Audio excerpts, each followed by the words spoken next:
Hello. Hello. Good evening. Assalamu alaikum. My name is Mohammed Ahmedullah. I work for Stepney Community Trust. I will say something about this project in a minute, but before I do, I would invite Badrul Alam, Secretary of Stepney Community Trust, to come and talk to you, share, and tell you something about Stepney Community Trust.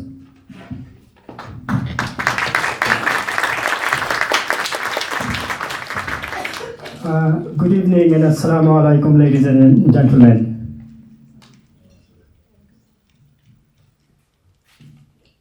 I don't know what to say and where to begin. Some of you might be thinking, having seen me with the microphone, am I going to sing or dance? But unfortunately neither. He used to sing, by the way. Okay. I think Ahmadullah has quite rightly said Stepney Community Trust has taken initiative to do this project way back in 2018, and in 2019 we had received a grant from National Lottery Heritage Fund. Obviously without the funding being received from the National Lottery Fund, I don't think this project would have been possible. Before we go any further, I think it's important to record our vote of thanks and appreciation to the funder for funding this project. Can I ask you to put your hands together for the funder funding this initiative?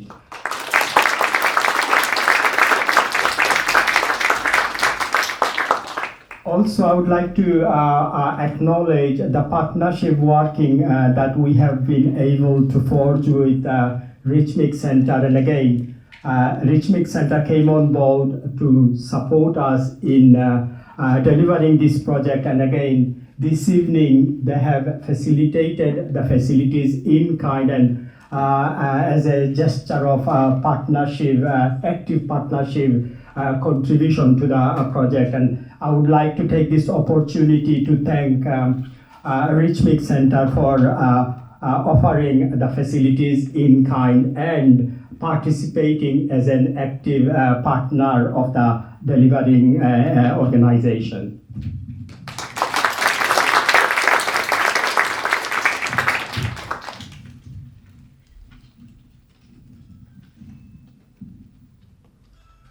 I think I would say very briefly a little bit background about Stepney Community Trust. Stepney Community Trust was formerly known as St. Mary's Center, which came into existence in 1982. Since 1982, we have been working and supporting people living in Whitechapel and Stepney area of the London Borough of Tower Hamlets, and of course, doing what is needed in terms of social and educational advancement, and more importantly, doing historical projects such as this and many others that we have successfully delivered in the past. And I think I would say we have continued developing and delivering innovative projects such as this in partnership with community organizations and community participants, so that we leave a kind of historical, I would say, print as to what our community used to experience and the difficulties communities went through in the past.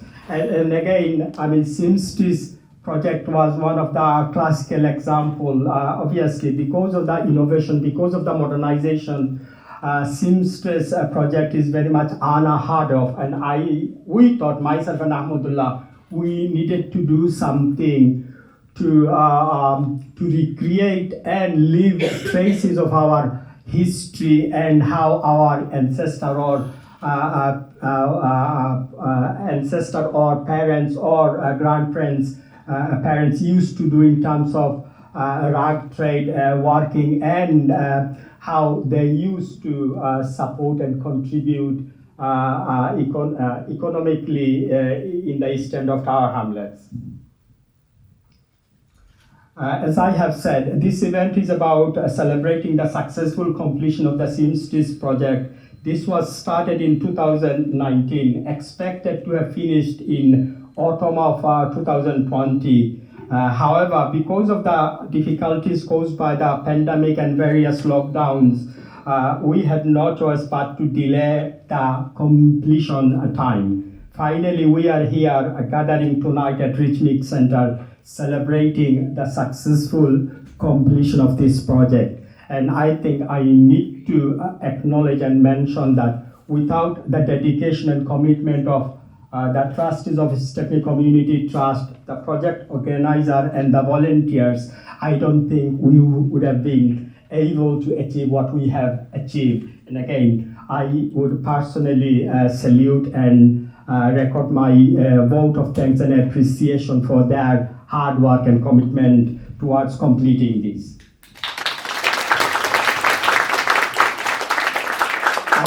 Undoubtedly, it was a long and a painful journey, but in the end, we made it. At times, we thought we are not going to make it for all sorts of known and unknown reasons, and pandemic was one of the major difficulties.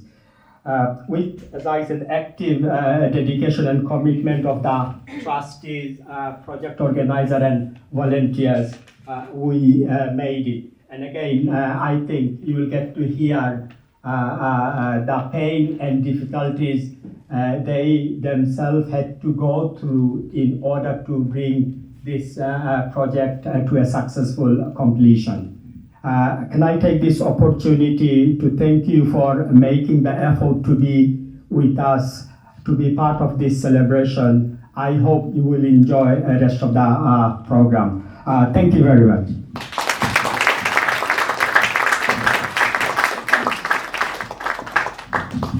A few years ago, I started to read journals of the first voyages of the East India Company, and every expedition that went from here, starting from 1601, when they came back, they had to submit a journal, a records, of the journey, latitude calculations, longitude, which they couldn't do only in certain circumstances, but they were not accurate. So you get and letters, between different people. So even 400 years ago, you see people, kept records, and how valuable those records are. We can read, what people saw and some of what they wrote. They didn't write everything. Not everything exists. There's lots of missing bits. But when you read the journal, you see they talk about Sierra Leone, present-day South Africa, Indonesia, Gujarat, Surat.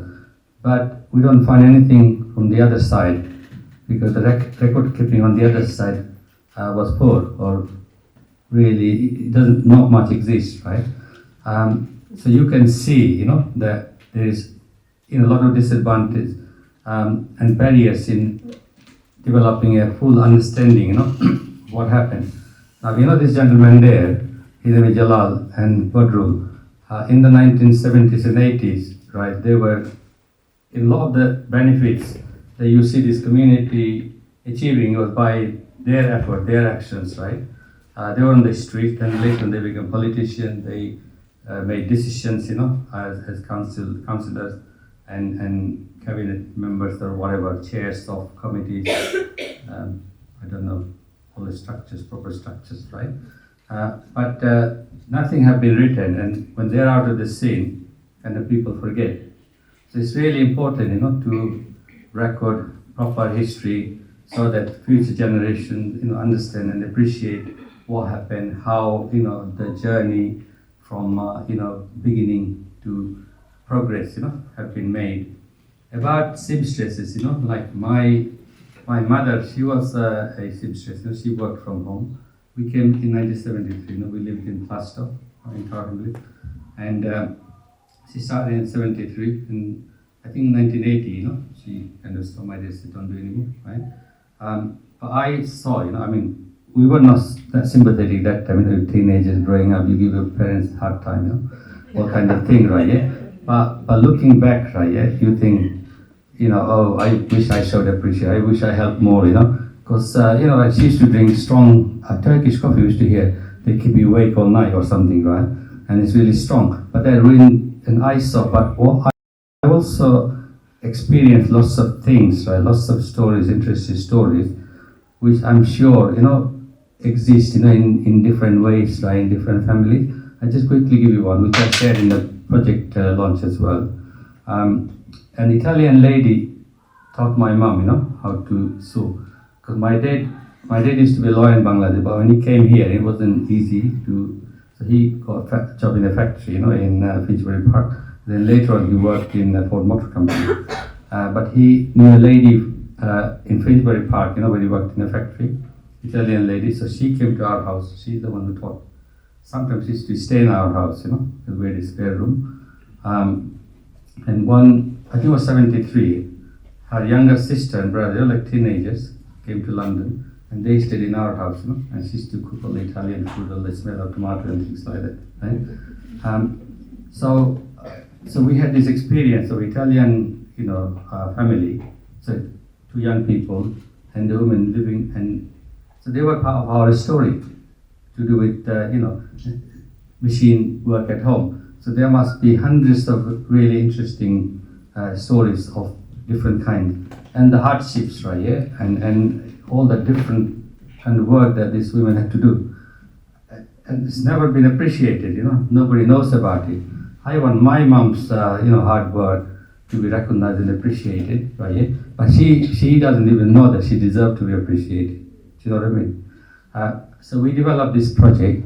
Audrey has said something about the journey, but this project really was designed to interview, some of the seamstresses from that period, who are in their late 50s, 60s, 70s, and interview some of their children, sons, daughters, and some business people who used to supply. So look at the woman's life, from different dimensions, from different perspectives, right?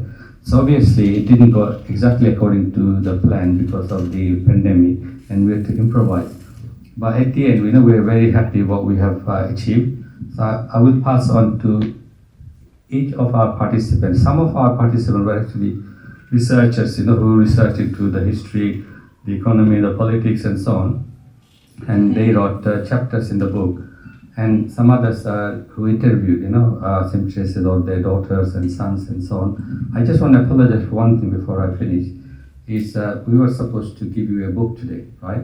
But last minute we pulled out from printing because we were not sure that we managed to get it right. It's a heavy book, 400-page book. And what you saw in the exhibition, they had just taken bits and pieces from the book. So you can see it's a very heavy book, so we didn't want it to be kind of devalued by mistakes here and there, right? Yeah? So this will be ready in a month's time, and I'm sure everybody will get. And the other thing is that there's Richard Wilshire from Tower Hamlets Archive. Now he's really looking for stories, right? Yeah.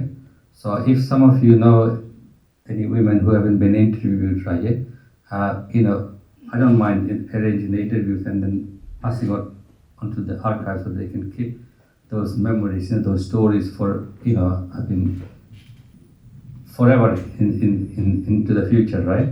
And I would also like to thank, the Town Archive, London Metropolitan Archive, British Library, who gave us a workshop. We took our people to British workshop to make a connection, because East India Company brought a lot of Bengal textiles, right? And ladies in London were wearing fashionable clothes made from textile. The poor people, the weavers, and the produced in the villages in Bengal. So it's just to give our participant a chance to know where the resources are if they were interested in developing more interest in the area. So yeah, thank you for listening. I'll pass on to first Tasmia, because she's involved in the drama tonight, and so she has to go and continue with her preparation. Hello. Oh, perfect. Thank you, Uncle. Thank you so much. Thank you so much for having me here today, but also thank you so much for making me a part of this project. So when I was born, by that time the rag trade in these ends were already kind of finished.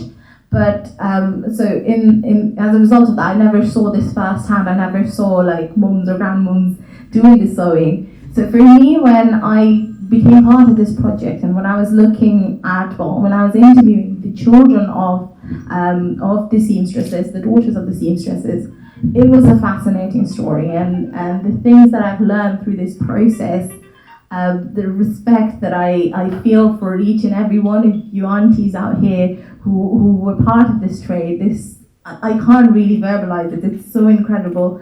And that's the reason why we're where we are now. So a big thank you to all you aunties out there for all the work that you've done. In 2020 and the pandemic and all of that has taught us about working from home. You know, for many of us who work in, say, office jobs, this was our first experience working from home. But actually, these aunties, these moms, these grandmoms, they were doing it like decades ago. And this wasn't just someone doing a bit of sewing for hobbies, okay? This was women working hours and hours and hours while doing all the mom things, you know, all the cooking and cleaning and looking after kids, taking them to school, all that kind of guests coming in, making samosas, all of that was being done, but also they were just working tirelessly, just carrying on doing that sewing. And yeah, I hope that when you read the book and when you see the play and when you listen to the stories, you know, you can feel some of that, what they've gone through, and really just this is our way of just remembering that incredible history, because I don't think we talk enough about the contribution that these amazing aunties, amazing grandmoms and moms made to our community and to really making us who we are now. So yeah, again, a big thank you to you guys, and I hope you all enjoy today.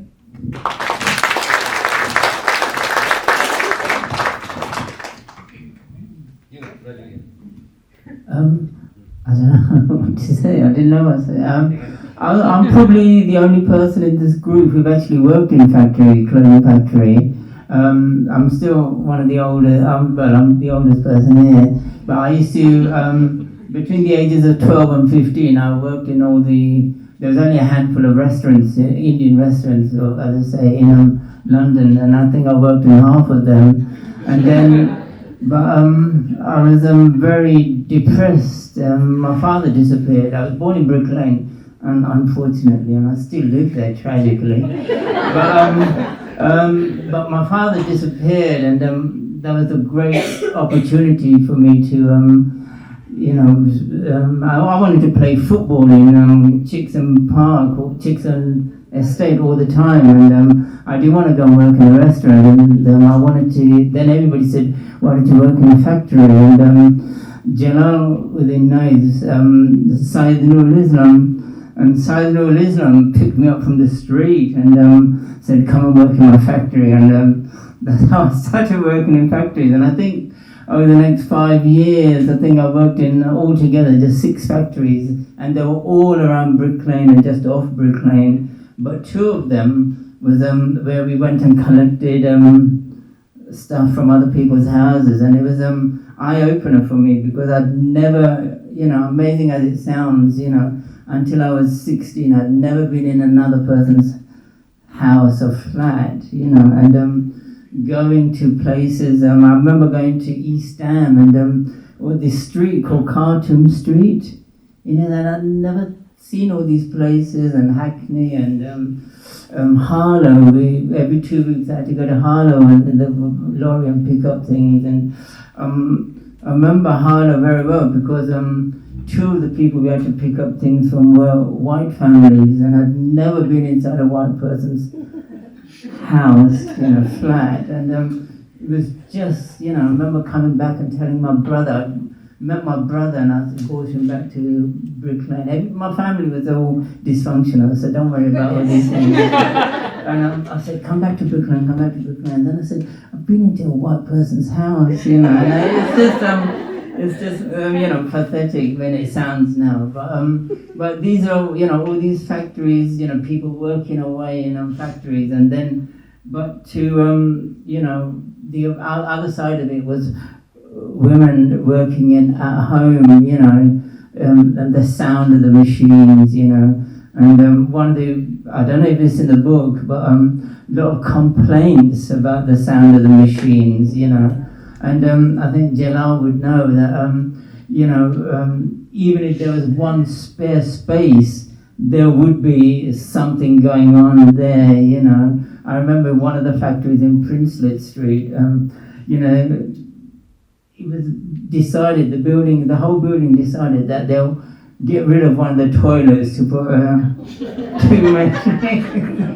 And it was just all these little things, and then that's it really. And hopefully some of these stories will come through in the book, and that's it really.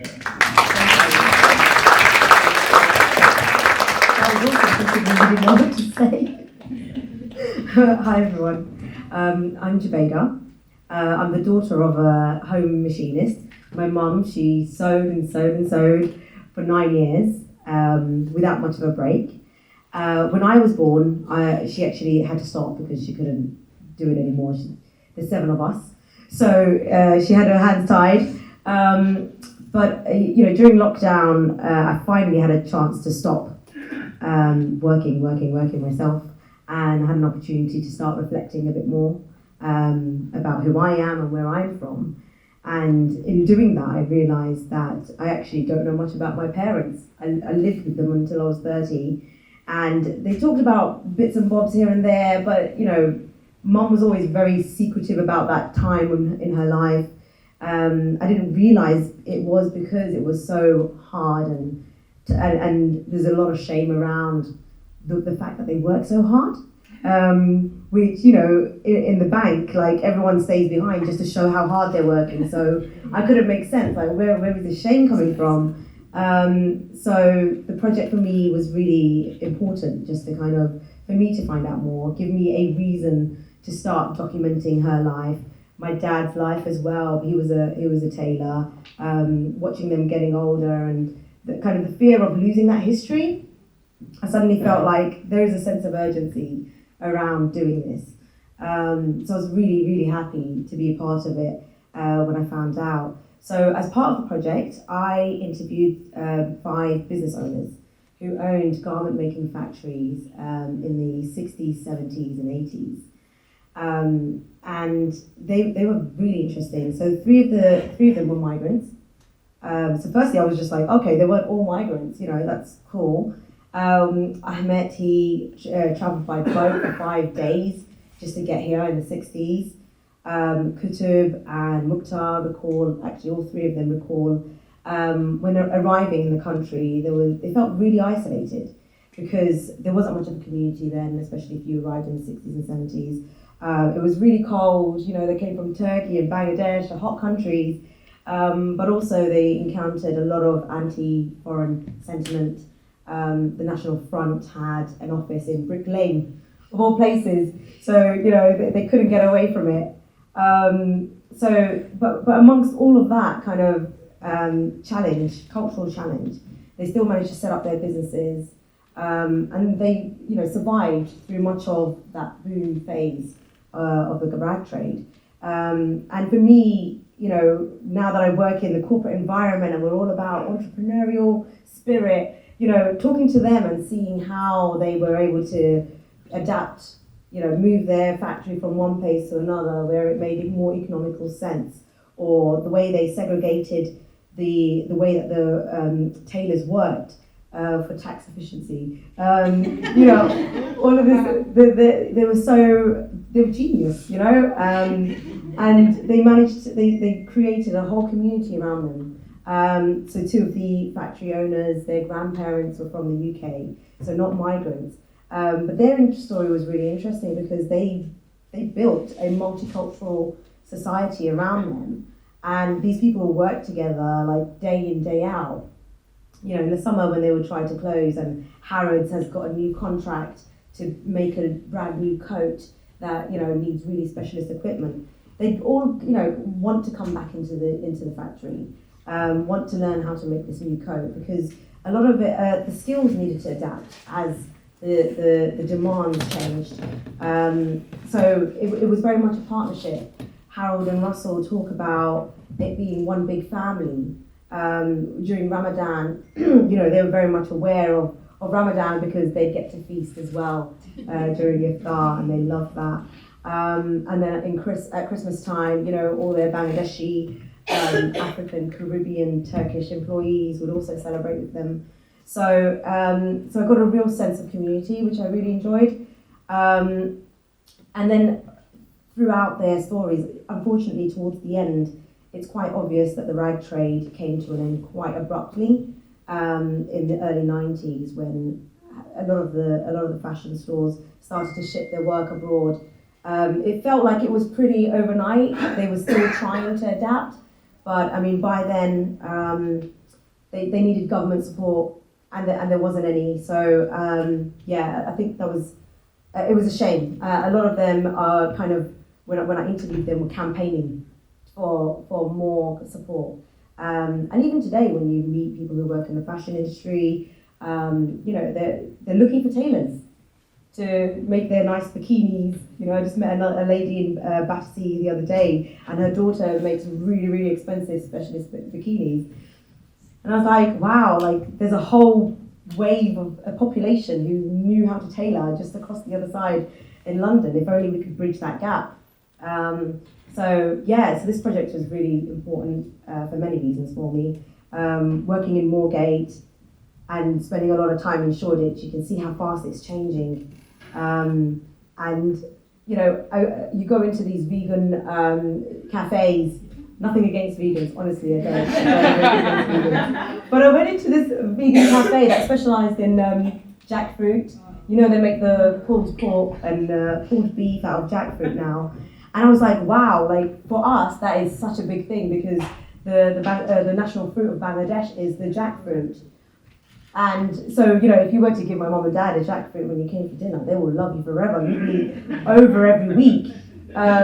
So it's such a culturally important thing, and it's very expensive. So I went in and I spoke to the owner of the cafe, and I was like, oh, you specialise in food made out of jackfruit, you know, what do you know about it? I'd love to know why you're interested. And I was shocked to find that, you know, they didn't even know what it looked like. They just said it comes in a tin and you just make it into this pork. Yeah, I was shocked. Yeah. So it's not relevant to the book, but you know, it's kind of like, you know, what spurred me on to keep doing this through the pandemic, because there's a massive disparity culturally between the old and the new. And yeah, so this project with me is about bringing them together a bit closer. Thank you.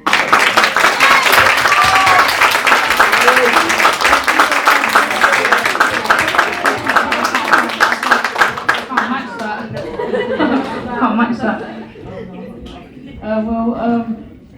I think the closest I've, like Raj, I've never worked in a factory, but the closest I've got to being in a factory is when my dad used to take me near the Brick Lane Bagel, and just opposite there was a youth centre at the bottom, and there was a factory at the top. So obviously the Brick Lane Bagel smell lured me to go there, and Dad would be like, hey, you know, you can help accompany me to carry back some wadding.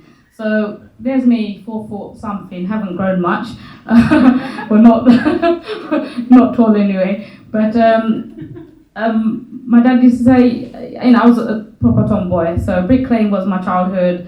It's really unrecognisable now, but if you still look at the sort of the shop fronts, you'll see still fabric shop, textile shops, initially set up by the Huguenots, Jewish Huguenots in the area, and then obviously soon it was taken over by Bengali, factory owners and Cypriot factory owners. So you'll see amongst the restaurants that are paved brick lane, above the restaurant used to be factories. And as a, I guess, 9-year-old or primary school age child, my memories of the rag trade is very, I I'd say humorous. So humorous in a way that it was so hard for my parents, I'm sure, when they were working hours upon hours sewing.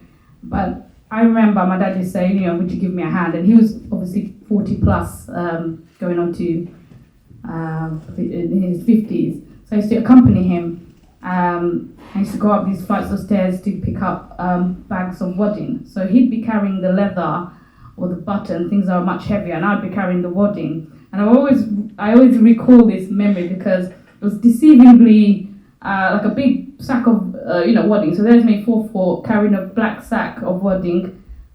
People thought it was heavy, like child labour, but it wasn't. So it wasn't. So there's me, happy. And my dad used to lure me with a bagel and a Ribena or a picnic bar. And now picnic bars are much smaller. I don't know why, but maybe because I've grown and now they appear smaller. But yeah, so I used to go there. So that I used to always accompany my dad to the factory.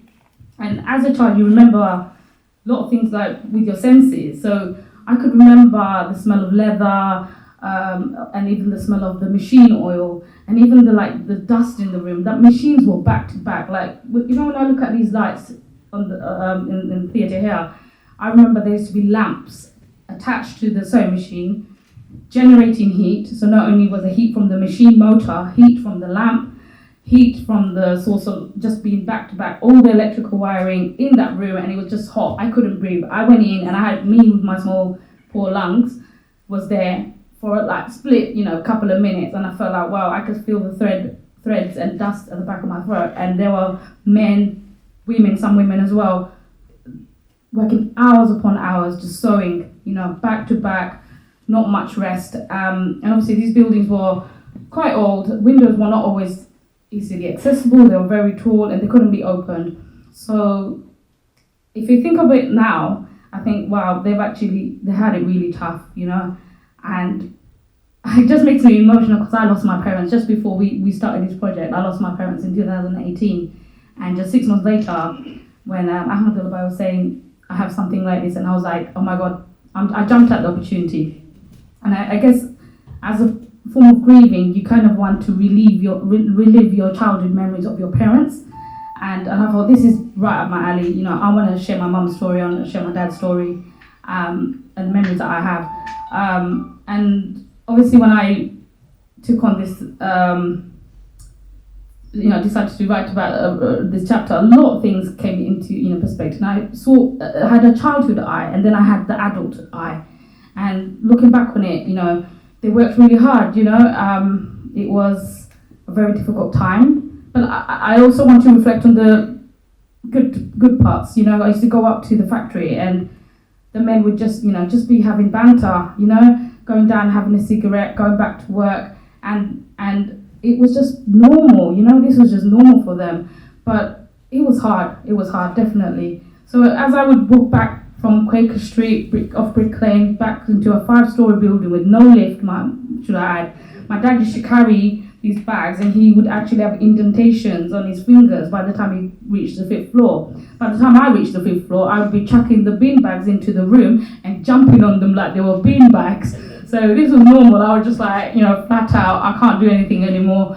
Mum would be like, oh, get off them, I need to lay them. So in my parents' bedroom / sewing machine / playroom for me, I used to spend a lot of time there. So I watched my mum, so just hours upon hours sewing there, and I used to also see things like chocolate biscuit tins and things like that. So curiosity killed the cat. I used to go in there like, oh, let me see what there's some biscuits in there. Mum would be like, get your hands off here now. There's no bit now. To my dismay, I opened the tin, and what's in there? Sewing paraphernalia. Needles and bobbins, and I was like, what is this? This is deception. But anyway, as a child, like I say, the humorous side of me, I'd see stuff like that, and I'd be like, laugh at it. I used to, like I said, I used to jump on the bean bags, but the other side of it was really work. Mum was like, as soon as Dad would bring the piecework, Mum would lay out on lay a dust sheet on her bed. So in a factory style production. She had the lining, the wadding, the lining. Even I'd help as well in between playing about and things like that. And we just knew. Mum would say, you stay there. Don't touch the motor belt. Don't do anything. We've had our fair share of accidents, but we survived. We're fine. My sister actually once, she's somewhere in the audience there. She even got her needle stuck in her finger. She's tried as a apprentice. A lot of things happened. My brother's also had a fair few injuries. The other day I was actually recalling that when probably I was going through a phase where when your teeth fall out as a child, and my mum would come to me and she'd be like, come here, and I was like, what, mum, what? She'd go, no, come here, and I wouldn't let her be near my teeth because she used to like, let's see your teeth, and then she'll like knock it in and take it out. So literally, I remember mum used to chase me around the house to take my teeth out. And I know my brother encountered this door tooth extraction method where a thread came handy in our house. Oh God, a thread. So she used to tie the thread to the tooth and then put it with the doorknob and slam it.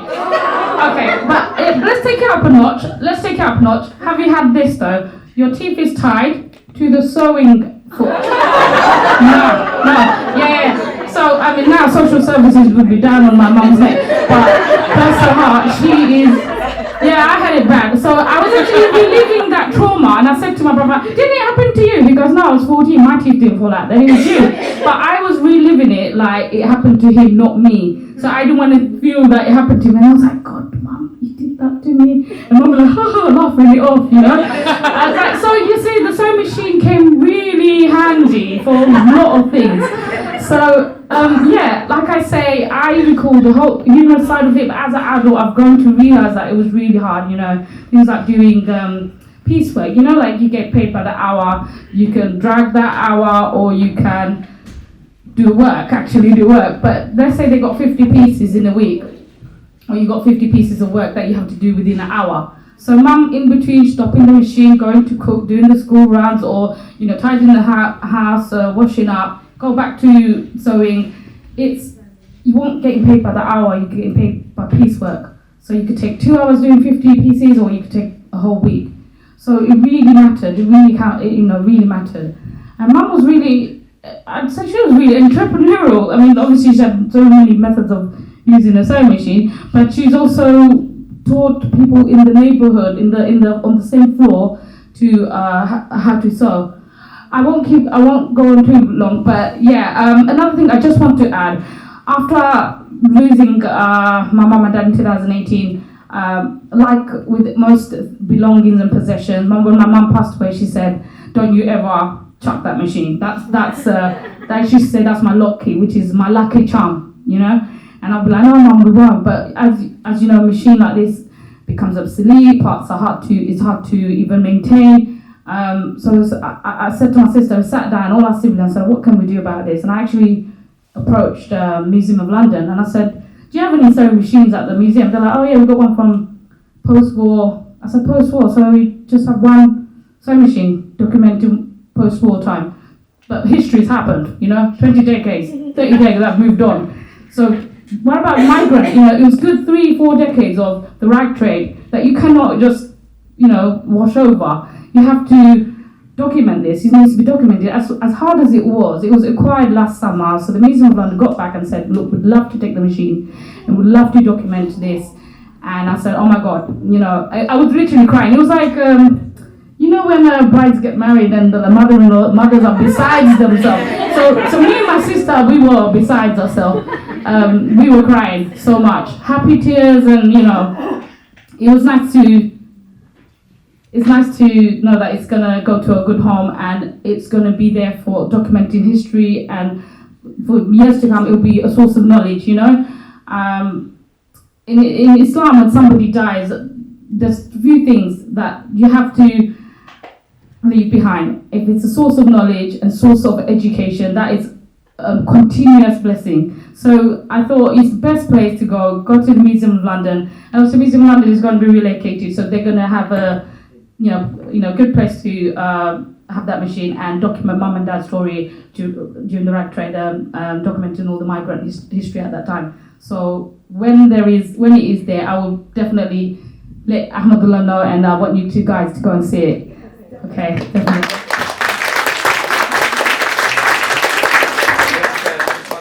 We're going to be running out of time. Can you make it shorter? Sorry, but You know, I said to Asma, I feel like you're gonna speak the most. Oh, she's on the cover of the book, so obviously she has younger Asma. Yeah, I'm the baby. I'm the yeah. And that's my mum with the red scarf. And my sister's got the photo credit. I have to confess, I stressed out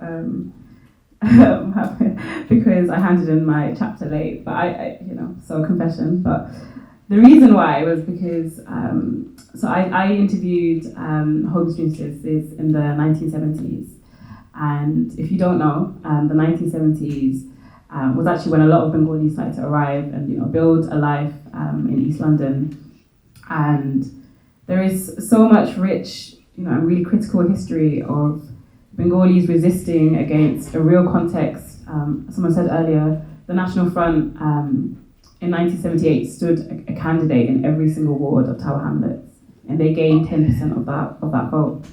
And I was actually today morning looking at this photo. There's a picture of two Bengali women walking past somewhere in Brick Lane, and there's NF, graffiti onto the wall. And it made me think about some of the interviews that I did, and one participant said, "We never used to walk in Brick Lane alone. We always walked in pairs and threes." And for me, I'm feeling a bit emotional because it was such an honor.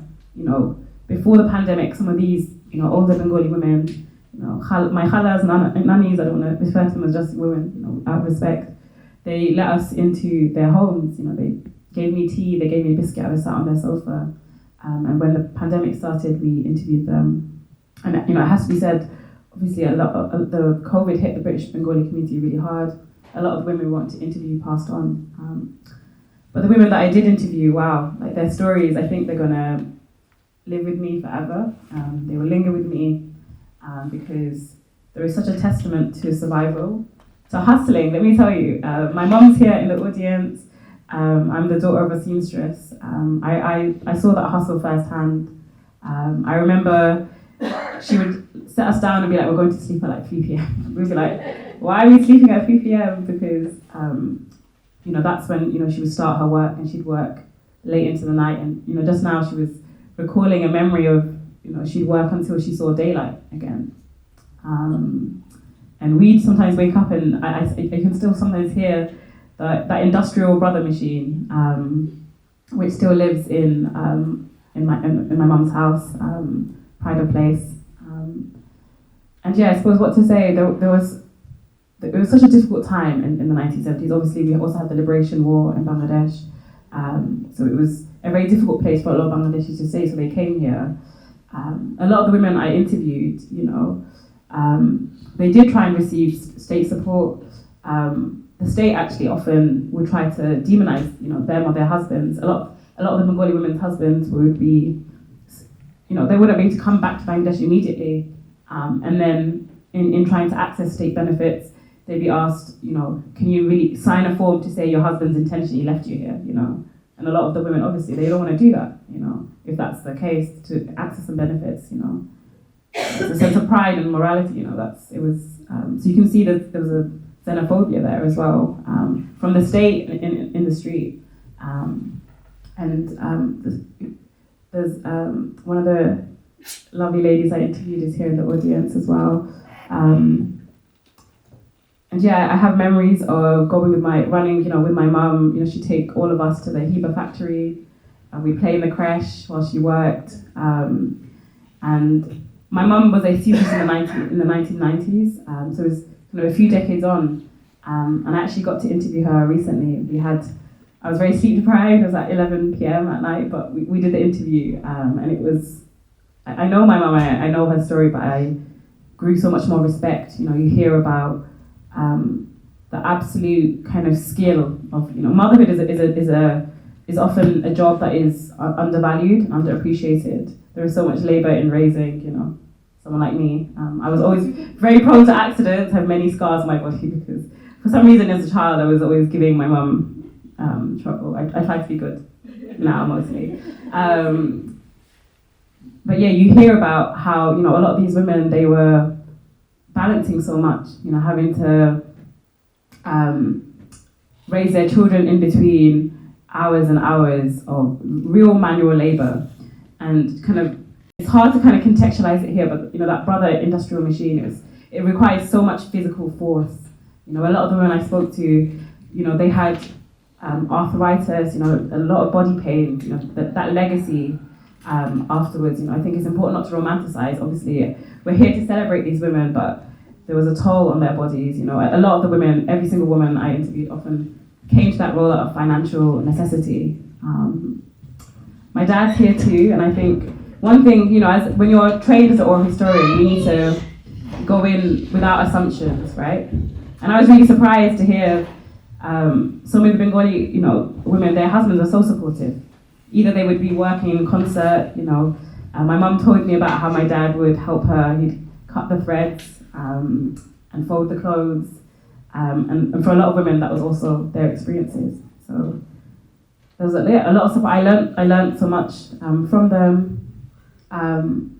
You know, just one thing. I'm not trying to take up too much time. You know, I'm a co-founding member of a campaigning group called Nijmanush, and you know, for the last few years, we have been joining people in the Save Brick Lane campaign, because right now there is proposals to redevelop that area, luxury developers, you know, and it would, in essence, erase a really rich and powerful history. You know, there was so much dissonance. I'm, you know, writing this chapter, and at the same time, you know, we've been out on the streets rallying. You know, we had 7,000 people hand in objections against this proposal.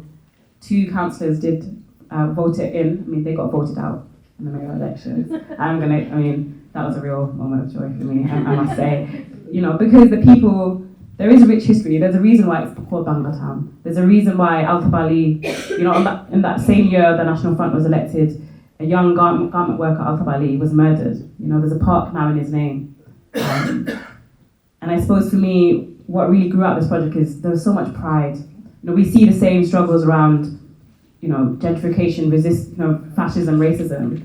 But there's been a long history of Bengalis resisting and really making beautiful lemonade out of some very sour lemons. And, you know, I hope today we can, you know, drink some of that lemonade and feel a real sense of pride and celebrate these incredible women, you know, who should be getting their flowers in real time.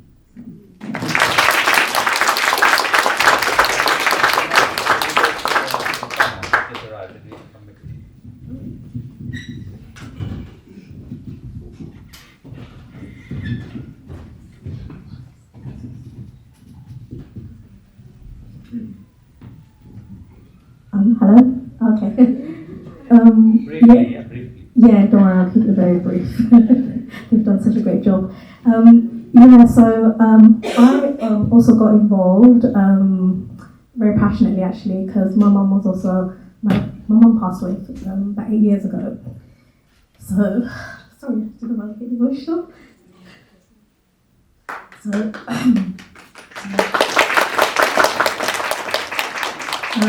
So I guess it was an opportunity to capture, I guess, a snapshot of their lives, of her life, and women around her that I witnessed growing up who were really amazing. And so growing up, I could hear, you know, as a child, you know, the humming of the sewing machines, and it was as hard as it was, that life. I remember a lot of joy. I remember the ladies would get together, they'd have their little parties, and they would share, they would help each other out. I recall sort of like they'll get together and smoke cigarettes. they'll do all, you know, just the joy, you know. There's a lot of joy I recall, you know, and sharing, you know. I remember like a lot of women that I grew up around. Basically, I saw everyone was working, but when deadlines came along for the pieces, they would come and help each other. In our house, we had about, I think, 3 sewing machines. My oldest brothers were involved as well. They would come home from college and help. And sometimes neighbours would come down and would sort of like sew together. And I think against the background of all of that, there was this sense of aspiration of one day returning home. And I think that became stronger from what I recall from some of the racism that we grew up in as well. There was this kind of sense, oh, we're not going to be accepted here. We're going to have to eventually go home, and so we need to sort of make more of an effort to be able to do the best we can here, and eventually when we do return home, we'd have slightly better opportunity. And these were just things I remember as a child, conversations that I picked up basically. And so I haven't done as many interviews as some of those ladies here. I got involved, I think, a little bit late to the interviews. But yeah, so in terms of some of the experiences where I think some of the things that's already been mentioned, I won't add anymore. But I did find some of the testimonies really, really powerful. And I think what it is, they're forgotten, aren't they? A lot of people don't know how hard some of these women work. It was this understanding they're just housewives, they're at home, and what they did was just, I mean, not all they did. Raising children is hard work, but it's not many people know about the financial contributions they made towards towards remittance sometimes that was sent, let's say back, I'll use the word back home, and also here in the UK in terms of financially contributing. And that's always been the case. It's nothing new. It's not like we're not just a new generation women that are working. Our parents did work. And even if, like, for example, my mum, she came from a background where she's a family where they never worked. She's never worked. So it was all new. She learned from my dad. And then she had the opportunity to, like what us was saying, that to teach, Asma was saying, to teach other women around them. And it was skills that were shared and celebrated. And I just remember a lot of joy. I mean, I don't know whether I'm romanticizing it a little bit. I know they were a lot difficult, but it was, I just remember. Okay, no, I'll move on.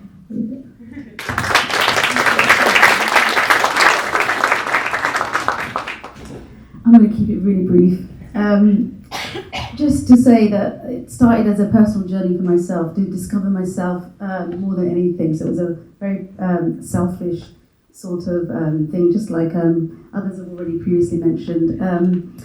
The main reason why I chose to do this was really because I had my mum here who lives with me. I had the privilege of her being in my family and to share the joys and all the experiences with my children. And I think it's a testimony of the sacrifices she made for the 6 of us.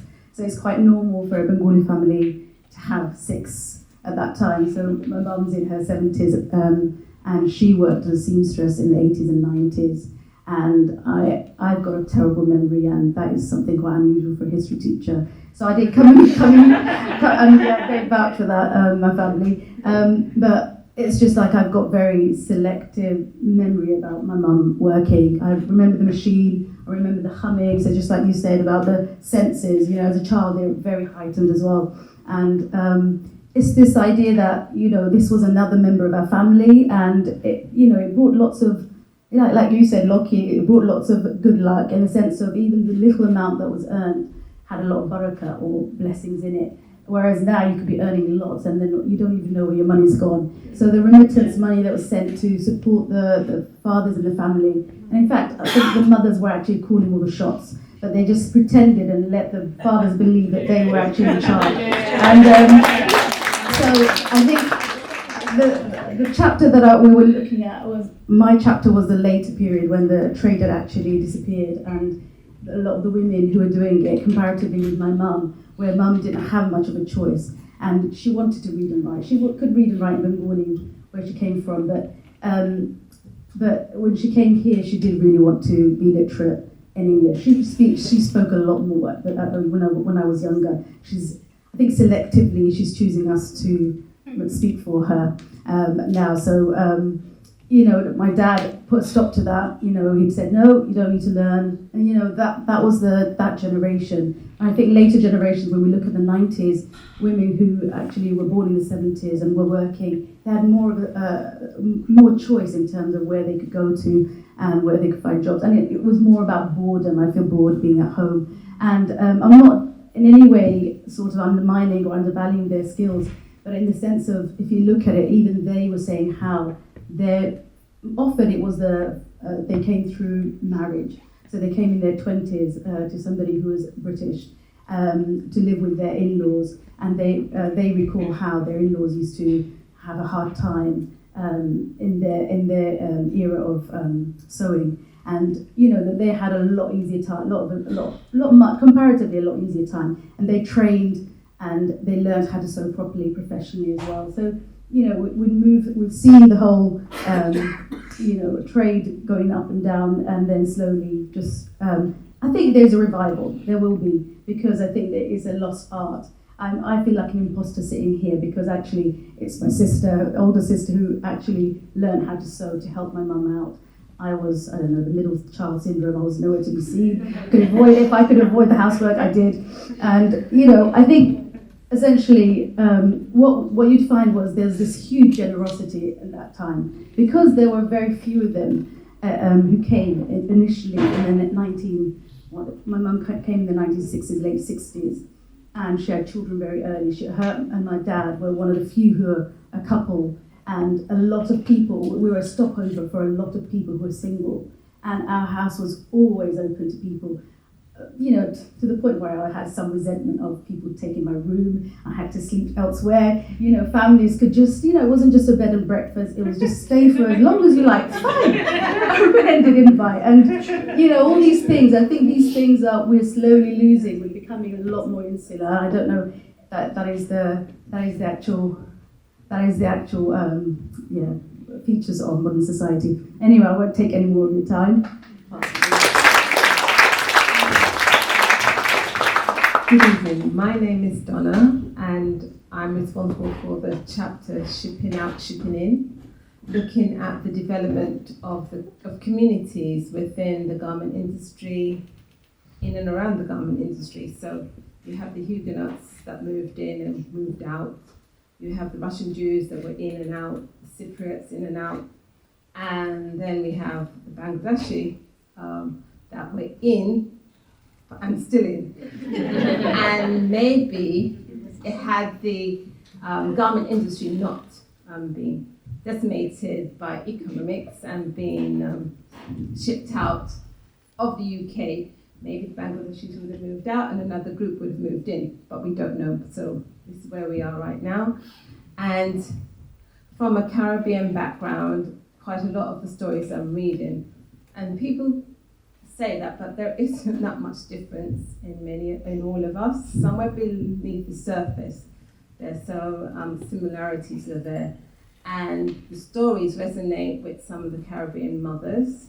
And I say mothers because I think tonight we should celebrate mothers.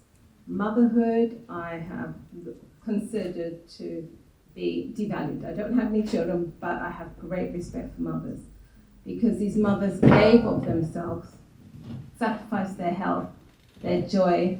The children had the joy in the children, but their personal joy wasn't there. And they did what they had to do for very little. I believe they were taken advantage of. They weren't paid what they should have been paid. And that's why when they were meant to be paid what they were paid, they took the jobs and sent them abroad. So this evening is really about the mothers. Bangladeshi mothers, Jewish mothers, Caribbean mothers, all the mothers who have sacrificed over the years so that their children could progress.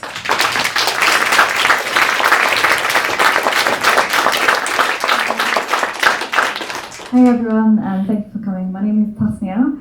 I'm going to keep it short. The reason why I did this project is before I decided to pursue a legal career, I studied history at university and I really enjoyed it. For my undergraduate, I actually interviewed some relatives, including my grandmother and my nano, who was a seamstress. I never really saw her sewing too much besides little sewing kameezes for me.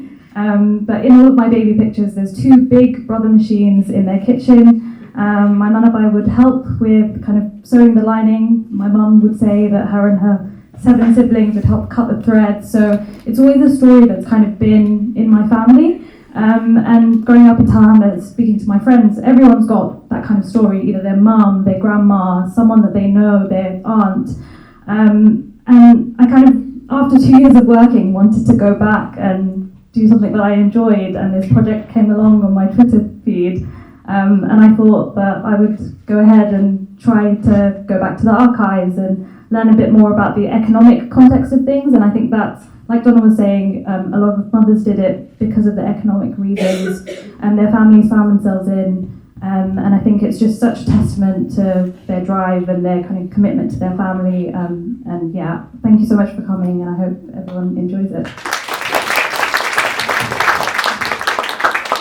Hello, my name's Farida, and I did a research chapter on the political participation of the Bangladeshi community. Now, I wasn't brought up in Brick Lane or Tower Hamlets. I'm actually from North London, and when I was growing up, there was very few people that looked like me. So I remember my mum and my dad would bring us here to buy halal food or food that our community ate. But I was fascinated. You had like English people, white people speaking Bengali. Everyone looked like me, and I was like, oh my God, what's happening? How come I've never seen this before? So when I became involved in this project, I really wanted to look at the politics behind it, because an area like this isn't just made, it's created, and it's created from a lot of hard work, from a lot of political participation, from having a voice.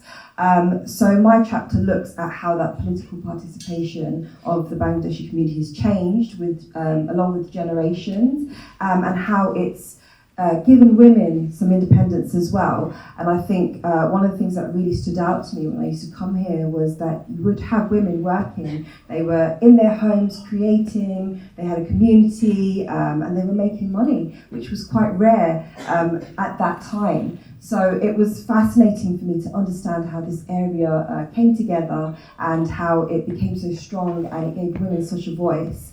And I wanted to be able to also portray that, because women that worked as home seamstresses are quite an invisible group, but yet they've made such an impact, not only on British society as a whole, because actually a lot of the clothes that were made was coming from these homes, but also our community. And for me, as a second generation British Bangladeshi woman, I really, really appreciate their journey, what they've done for us, and the choices that they've given us.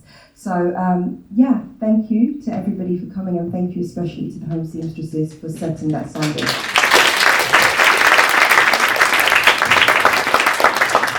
In a few minutes' time, we have a drama performance based on the stories, the interviews, the researches. But before that, Frida will take a few minutes interviewing two seamstresses, from earlier period. Can you all go back, find a seat somewhere? Thank you.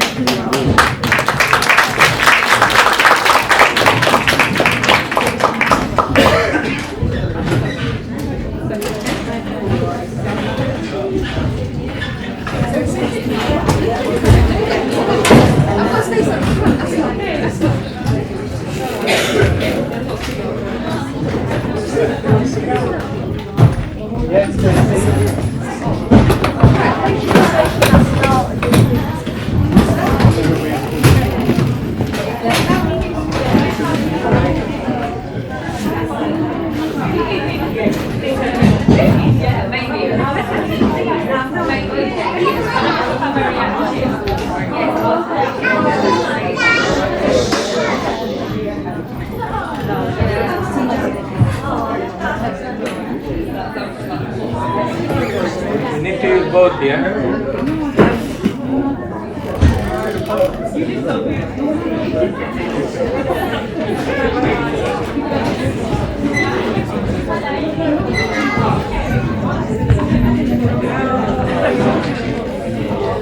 You can talk now.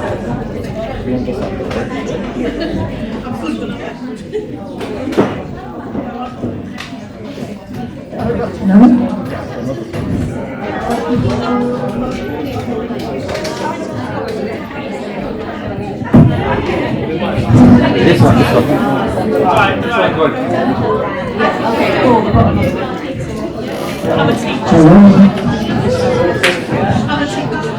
All right, so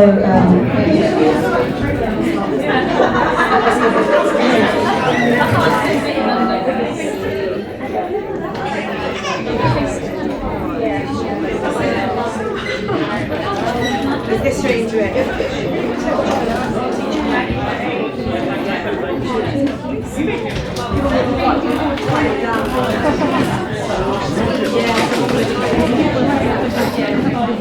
No, hi. Hi everybody. So for the last few weeks I've been working with these wonderful seamstresses in order to help them to tell their story about their time, and I think there's nothing quite as powerful as them explaining to you how it was and what happened. So Jubaida will be interpreting for some things that are spoken in Bengali, and I'd like you both to introduce yourself, if that's okay. My name is Shamsunahar Chowdhury. I came this country 1992, October. Then when I come for there was visit because my husband was there. That's why I come. And when I come, after 6 months, I go the college for I think my husband is here. I have to stay here. Then I admission in college for the study. And after 6 months, they tell you are not coming for study. And those time I was pregnant with my Tasmia, whose daughter is there. Then she was born this country. I don't want to go because she had operation. Tell you shortly. She had the operation. That's why I don't want to. I change my mind. Then I don't want to go. Then another 3-4 children I have got. Those time I have got 4 children. When I start at work, Tasmia and another 2 daughters. Younger daughter in Tasmania. I worked in the 1993, this country.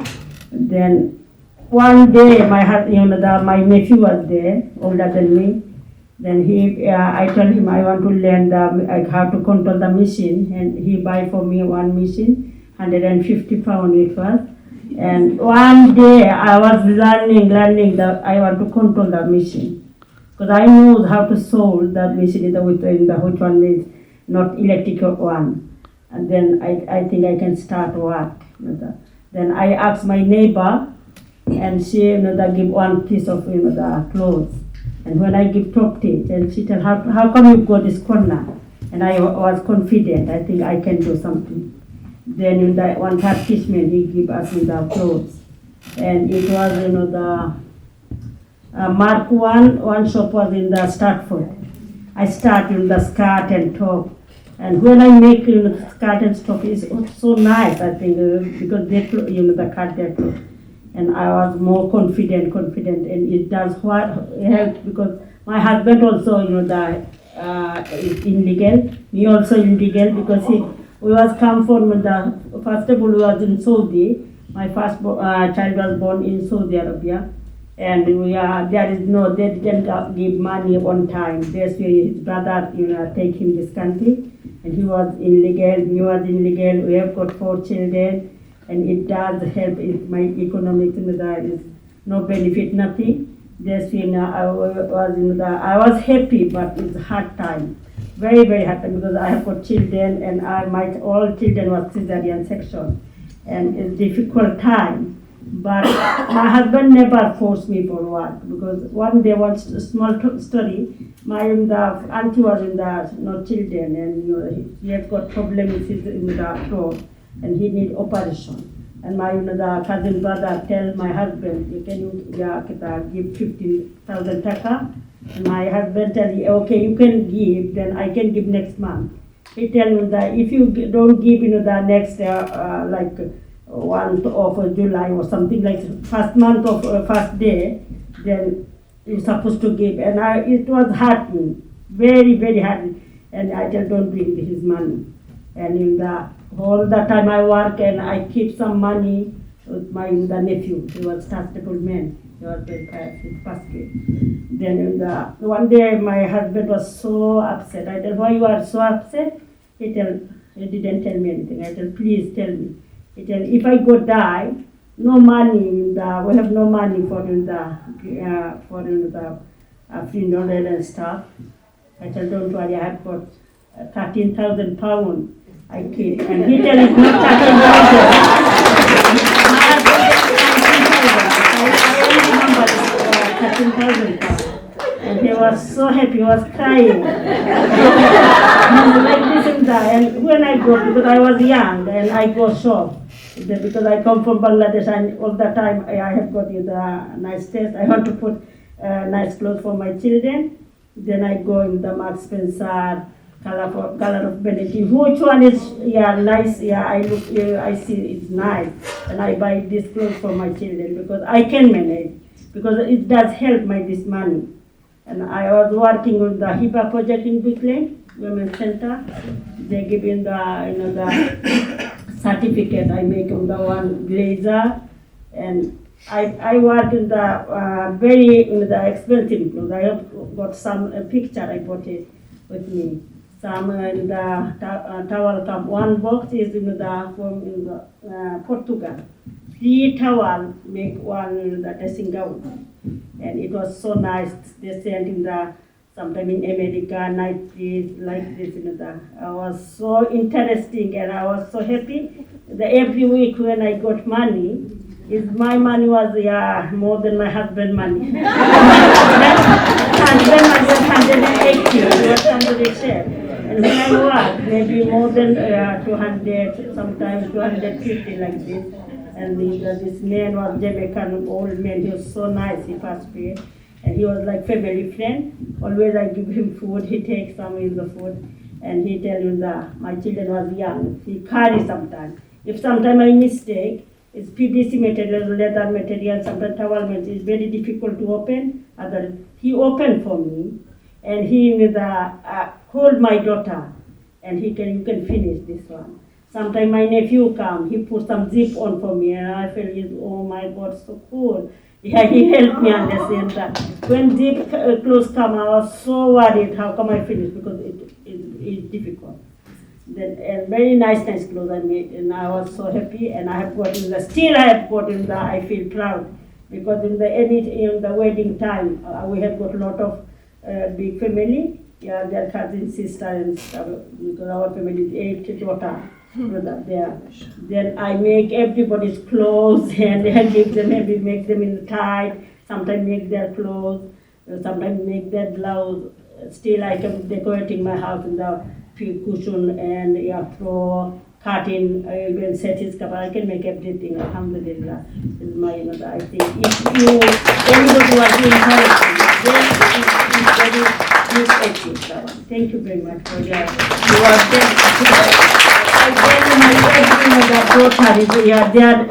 our mother, that's why thanks to every children, and everybody is my children.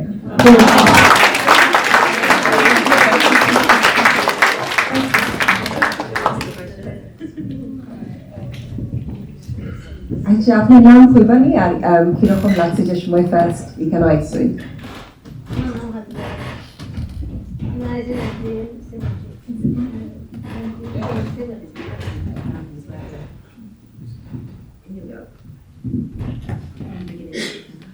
আমার নাম হাদিজা খাতুন, আমি আইসি 1977।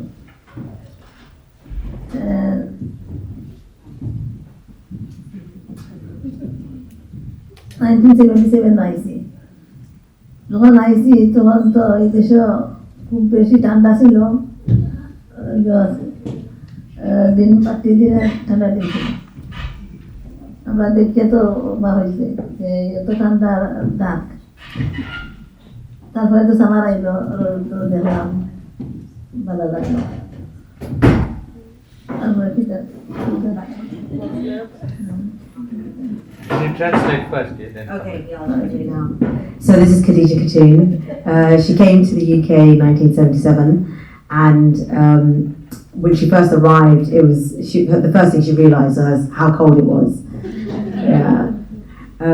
Do you remember what you were going to say? What did you smell? What did you see?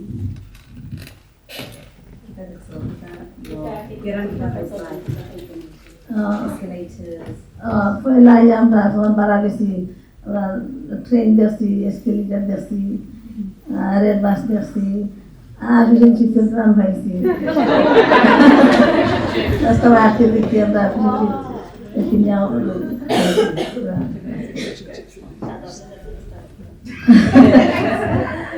তাহলে যখন election আইছিল তখন তারা red list করিয়া তারা ইলেকশনের ক্যাম্পেইন হতো,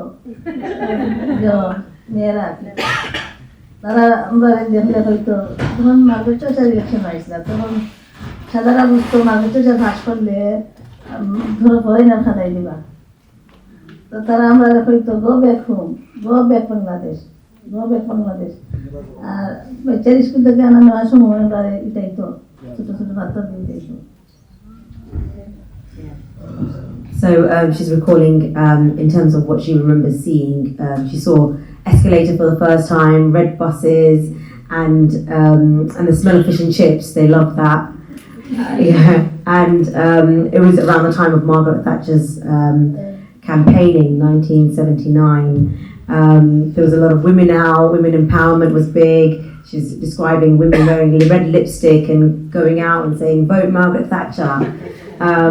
But on the other side, there were children who, you know, they had learned at home, obviously, the anti-foreign sentiment, and so they used to hackle at her and say, "Go back home." আর আপনার কাম কিরকম লাগছে?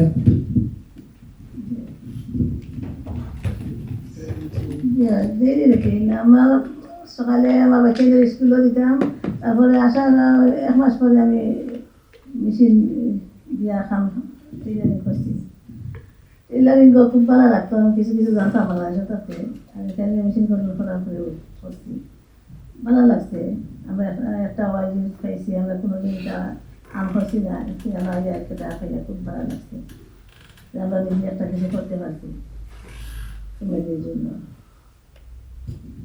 So when she started working, she was quite proud of the fact that she could do it because she had learned some stuff in Bangladesh. She was able to utilise that here. She describes the routine as being, you know, taking the kids to school in the morning and then going back home and starting to sew straight away.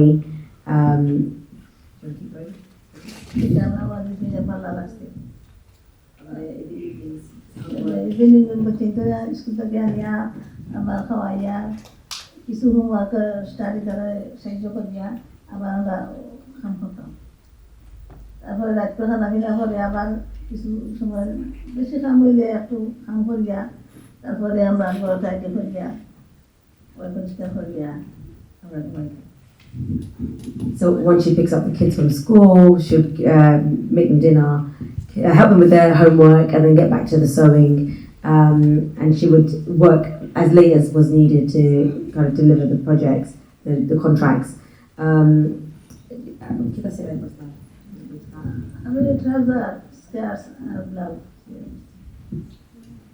many in a week? Oh, 200 trousers. Tuna shata blouse 200 blouse, 100 blouse scarf. Just one final question for both. I'll say it in English first and then in Bengali. What did it feel like when the job ended? কিরকম লাগছে যে সময় কাম শেষ হয়েছে? কাম শেষ হয়েছে একসাথে বোঝা গেছে বড় একটা কিছু হেঁটে গেছে না কাম শেষ করে আনলে তারপরে আবার কাম করা লাগে বাট এমনিতে করতে ইন্টারেস্টিং লাগে এখনো কিছু মানে সব করে বানাইতে আমার লাগে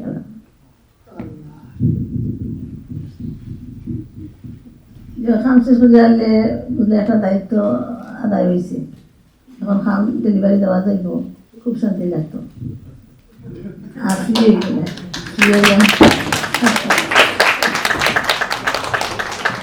Well, she worked 7 days for 9 years. So, yeah, when it came to an end, there was liberation from the machine. But on the other hand, she recalls, you know, a lack of money, basically, because they both needed to work. And I just have a picture. I don't know if you can see it, but this is something that's been made recently. So, a dressing gown. Auntie is still sewing. I think that's very interesting about their experiences, what their daily routine was like, how hard they worked as well. And as I said, there's nothing more powerful than hearing it from the voices of the home seamstresses. What they've done today has been very courageous. Please give them a massive round of applause.